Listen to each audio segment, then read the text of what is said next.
It's addressed to the audience, yeah. For Kiryat Yamsuf, Hashem tells Moshe, Nete et Yadcha, with your hand, do the Kiryat. And then later on, at the end of the parasha, it says, Kach et hamatteh asher hikita bo et hayor. Take the stick that you hit the Nile River. He didn't hit the Nile River with the stick. He told them Nete Yadcha, and he did. So this is where the Ramban disagrees with Rashi about Me Meriva, the other case of the water. Remember the other case of the water? Many weeks later, Parashat Chukat, when Moshe Rabbeinu hits the rock. Oh yeah, that's it shows Hashem's sensitivity, how he's sensitive with the stick, without the stick. One second, but what does the pasuk say over there? Kach et matzicha. It says to take the staff. And Rashi learns that the sin of Moshe was that Moshe hit it instead of speaking to it. The Ramban says that when Hashem told him to take the staff, for what purpose did he tell him to take the staff? Obviously, to hit with it. So you don't have to spell out that that was part of the mitzvah. Meaning that sometimes it's implicit that if HaKadosh Baruch Hu told you to do something, that he wants you to take it all the way. He doesn't have to spell it out. So Ramban argues with Rashi and says it's not pshat. The sin was not that he spoke and he's supposed to speak and he's supposed to hit. That was not the sin at all. He has a whole different pshat. So it could be the same thing over here. When HaKadosh Baruch Hu told him to lift his hand, Hashem gave him the staff.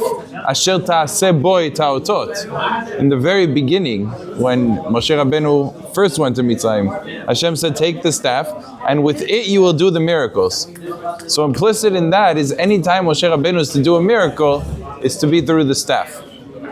And the reason why is didn't do anything wrong by hitting the rock. Right. So the Ramban says a different pshat. He says a completely different explanation. Not because of no. My point was Ramban argues on Rashi's understanding. Go be me'ayin in the Ramban in Parashat Chukat how he learns the sin. He learns a completely different version of what you're used to in terms of the sin. But the why you need a mateh. Moshe Rabbeinu understood if Hashem told me to lift my hand, He wants me to use the staff. Why? Because HaKadosh Baruch Hu doesn't want the miracle to appear to be outright. At least the staff was already created Mishesh Yemei Bereshit. So it was like built in the world that there was a magical staff that's able to do incredible miracles. And that way HaKadosh Baruch Hu doesn't break nature. Because it's also nature. It's nature that the staff should have spiritual powers that is able to go ahead and to split the sea. Why is that important for HaKadosh Baruch Hu? Because of another step, that if HaKadosh Baruch Hu created a world, and that world is, when Microsoft, the Avdir, comes out with a program, or comes out with Windows 10, Windows 11, every other month they have patches and upgrades and updates and security features and changes over here, changes over there. Why? Because there's certain things that you can't foresee. You have to let it run. You have to have millions of people use it. And then all of a sudden you realize, there's a problem here. There's a bug over there. We need to tweak this a little bit. The design's not so good. And things get fixed. With HaKadosh Baruch Hu lehavdil, there's no such thing. Everything that was determined is already the best, highest, upgraded, everything perfect. So how could there ever be exceptions in the creation? So even the exceptions, HaKadosh Baruch Hu built them into the system. Which is why the Mishnah in Pirkei Avot says that there is Asara Devarim that were created ben hashmashot, that were created during twilight. When HaKadosh Baruch Hu finished the creation, the upgrades and the patches were already built in. That in this and this day, we're going to need this patch. And it's already set. It's already here.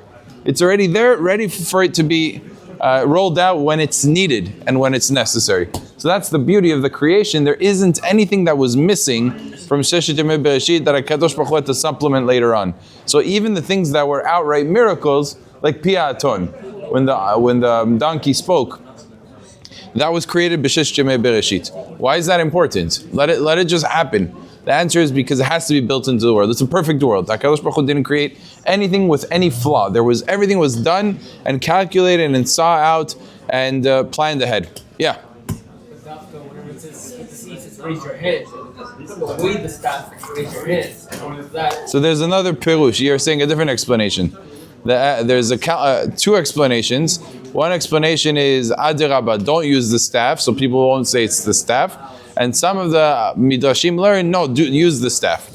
So because the psukim seem to be conflicting, like Mr. Bamshad's pointing out, Asher ikita bo itay. The staff they used, well, that's talking about Yamsuf, not Yamsuf. It's talking about the Nile. But since there's a machloket, so there's varying opinions. So we don't really have a clear estimation because we have two midrashim. Huh? He doesn't use his hands for sure. We don't know.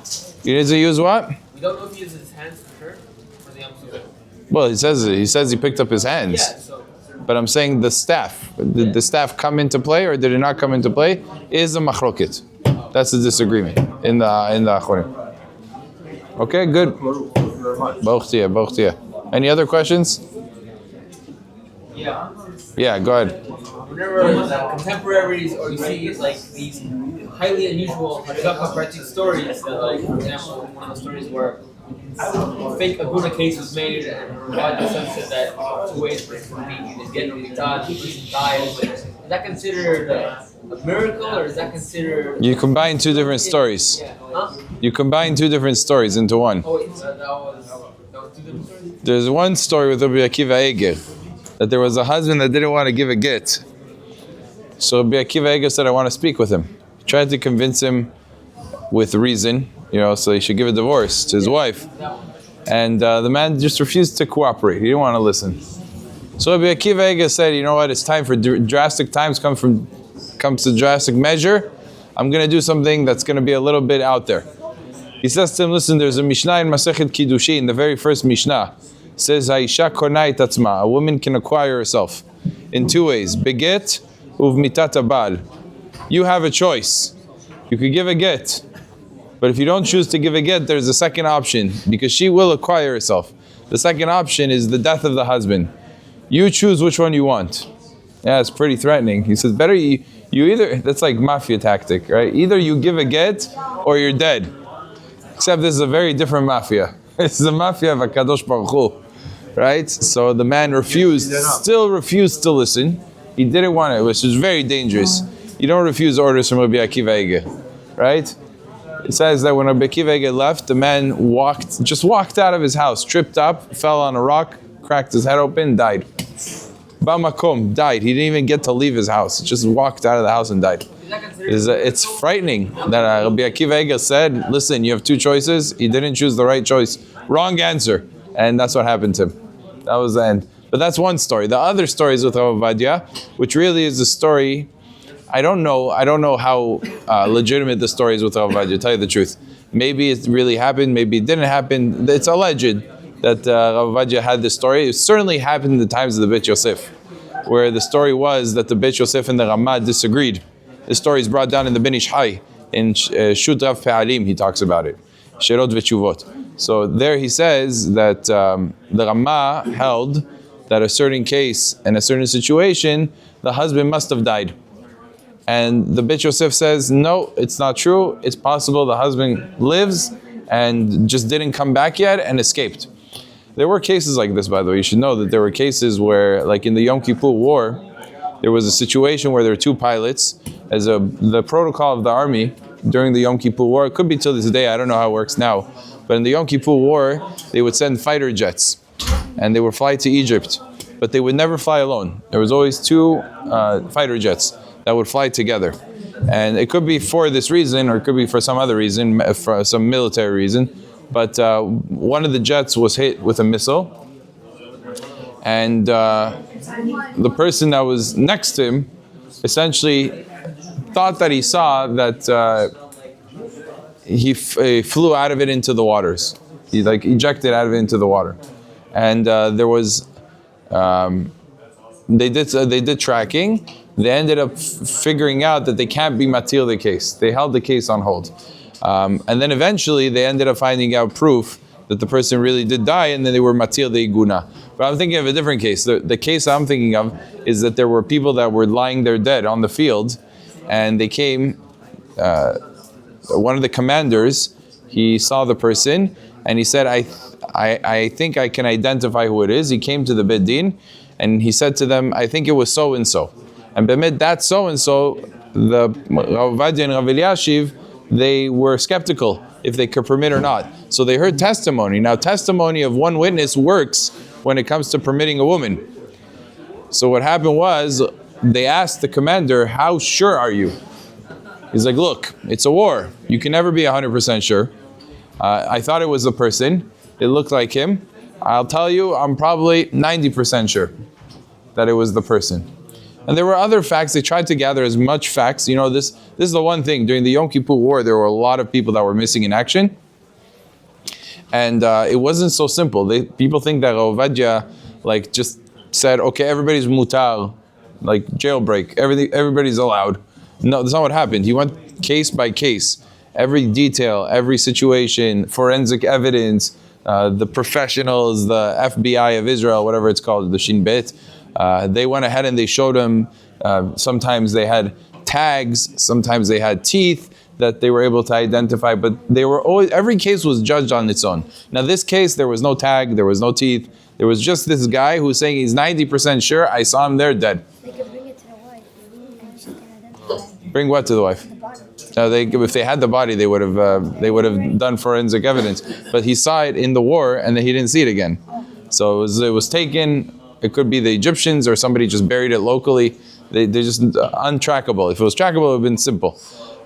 So they said, okay, let's look at the lists of the people that were taken captive in Egypt. It was during the Yom Kippur War, so the Egyptians took many Jews in captivity. There were lists of people that were taken in captivity. His name wasn't on the list. They said, okay, if he's alive, he should have been taken captive. And, the person is testifying 90% chance. They wanted to permit him.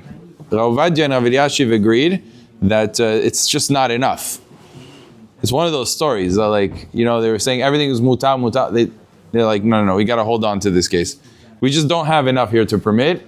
90% is nice, but you need certainty. It's like, it's a war, you can't get certainty. Yeah, it's not certain. And he's not on the list. Okay, not on the list is a proof, but you can't work with it. They both agreed, you can't permit her. We're just going to hold off the case. Usually when they can't permit, they don't say, okay, you're asul forever. They just say, we're holding it off until we find out more details, because more details could come in. Sure enough, when it came time for Egypt to release the prisoners, so there was a whole list. Again, they looked through it again, and they didn't see the name on the list. The commander comes out, I don't see his name on the list. And sure enough, all the people that were brought back from the captivity were put into this big hall where all their family members were there. This guy was in there, and he was so surprised that nobody in his family came to sort of claim him. And he was shocked. And Bemet, he went to the Beit Din, he went to the people, he was like, where is everyone? And they said to him, we thought you were dead. How are you even here? He's like, what do you mean? I survived, and I made it to Egypt. It turned out that they forgot him from the list. He wasn't in the list, and he really did survive, and he really was alive, and they would have almost permitted his wife, if they wouldn't have held off because we just don't have enough over here, they would have permitted the wife even with him being fully alive. So it's an incredible miracle that the Gdorei said, were matir what could be mutar, and not only that, they were oser what was not mutar. That part of the story, you hear about the 999. You don't hear about the one that they said, no, we can't be matir this one, which is stam, an incredible thing. Such siyata dishmaya that happened to them. But you're saying a different story. But we'll take 2 minutes. We'll take a 2-minute break. You guys can go get food, and we'll come back. We'll say the other story.